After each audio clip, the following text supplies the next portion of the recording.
Poor Things, a woman's journey to herself through surreal landscapes. As soon as you start watching Poor Things, it's as if you're looking into another world.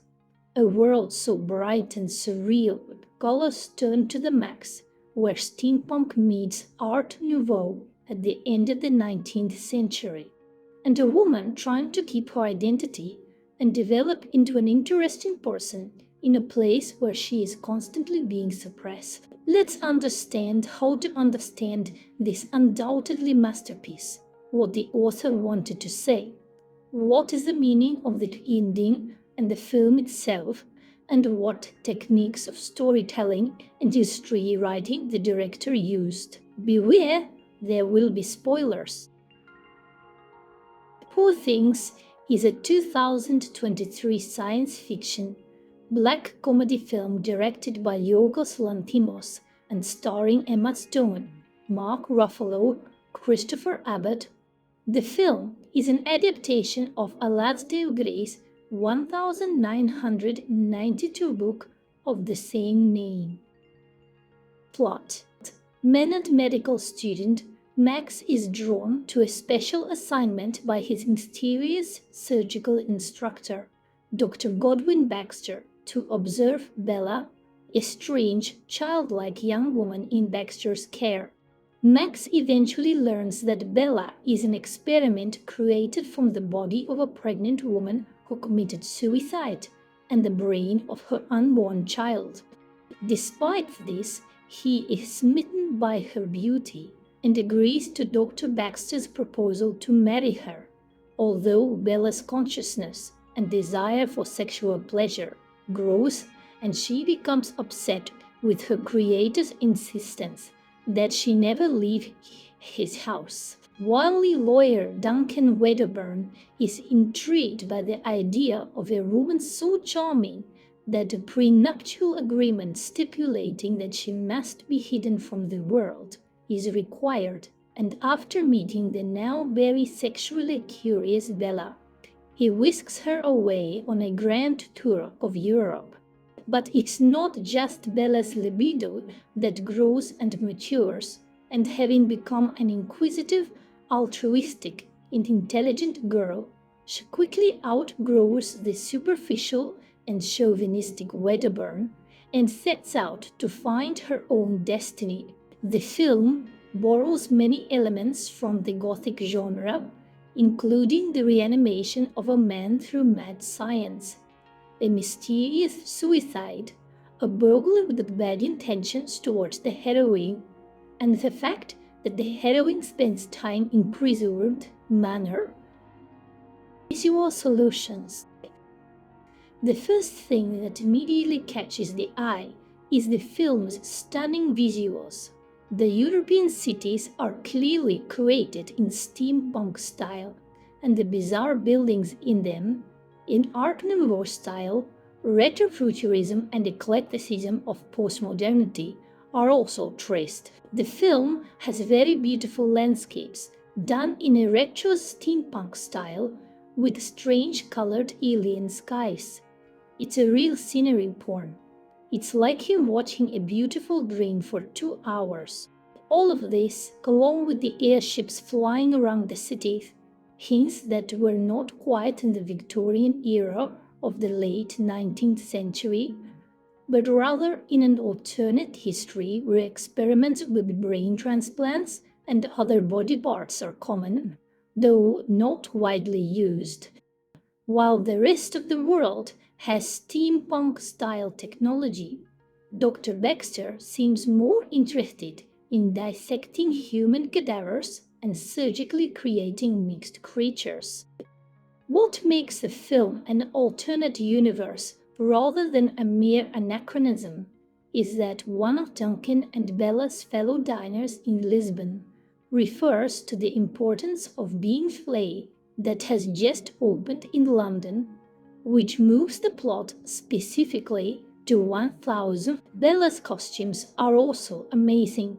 They are looser than other girls' dresses because nobody taught Bella to wear corsets, and in general, all her naivety is a consequence of her ignorance. and puffy sleeves are a calling card. Although Bella's behavior certainly shocks others, her unconventional fashion sense and unstyled hair don't seem to have any effect on how she is perceived. The first chapter of the film, as well as the surreal interludes, credits between chapters, are shot in black and white, which probably shows both the storytelling elements of the story and hints at Bella's very immaturity and limitations at the beginning.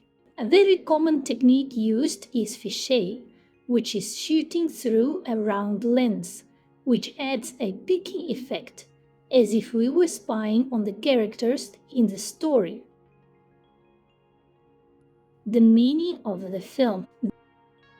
The whole film is basically a coming-of-age story, a very strange tale of someone growing up, discovering their independence and sexuality, and becoming a complete person. It's also a discourse on what a woman should really be like, why everyone loves her when she's just a cute little kid, how much unconventional behavior is frowned upon, and why a man should like a woman less if she reads books. It's a discourse on how we all need the courage to be ourselves, even if everyone else says something different.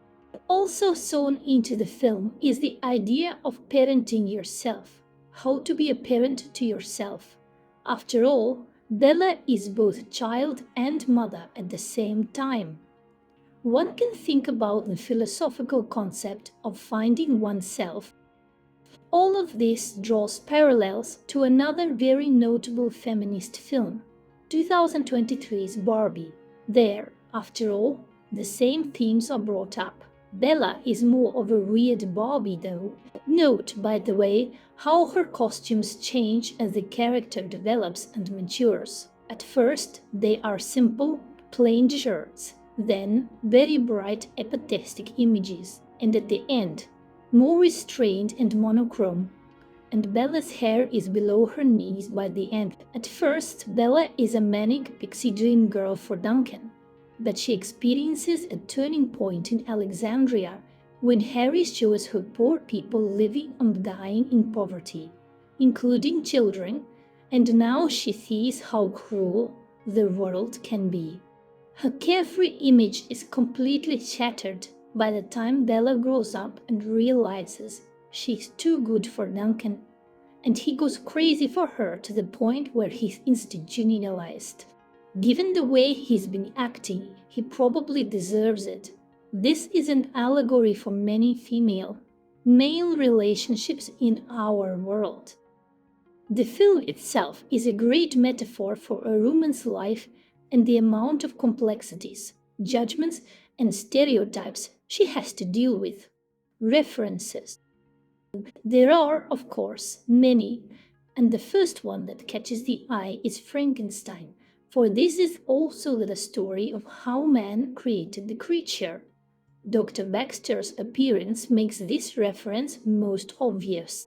The visuals of the film are reminiscent of the surrealism of Alice in Wonderland. Duncan's dramatic exclamation of Bella as she stands over him on the balcony is likely a reference to Stanley doing the same for Stella in a streetcar named Desire. There are also shades of Pygmalion and My Fair Lady, as Bella's lack of proper social skills may seem like a more extreme version of Eliza Doolittle. The transition from black and white to color is reminiscent of The Wizard of Oz, in that it occurs when Bella first leaves London for her European journey, almost as if she is entering the land of Oz. What about Victoria? Bella's mother, Victoria, committed suicide at the very beginning of this story, and we see her for literally a couple of seconds, consequently, not having time to get to know the character. When Bella meets her father and Victoria's husband, in whose body Bella is now, Alfie Blessington, he tells Bella that his wife committed suicide because she hated her unborn child and shared Alfie's delight in daily cruelty to servants. However, when we briefly see Victoria in the flashback to the moment of her suicide, she looks at the reed with tears in her eyes and then takes a deep breath and jumps into the water. Was Alfie telling the truth? Or did Victoria commit suicide to escape Alfie's abuse and spare their child from him? A scene where Bella asks the maid Alison if she was nice clears things up a bit. The maid only laughs, implying that Alfie was telling the truth to some extent. Another baffling moment. Alfie Blessington plans to forcibly impregnate Bella after she has her clitoris removed. In all the months Bella has been traveling around Europe, she has never once menstruated, and while working at Madame Sweeney's brothel, she had unprotected sex with dozens of men and didn't get pregnant. It is likely that Bella cannot have children at all, presumably because of the surgery Godwin performed on her body. A few words about Bella's creator. From the point of view of the universe, we're interested in Godwin Baxter, whom Bella calls God, which is appropriate because he created her.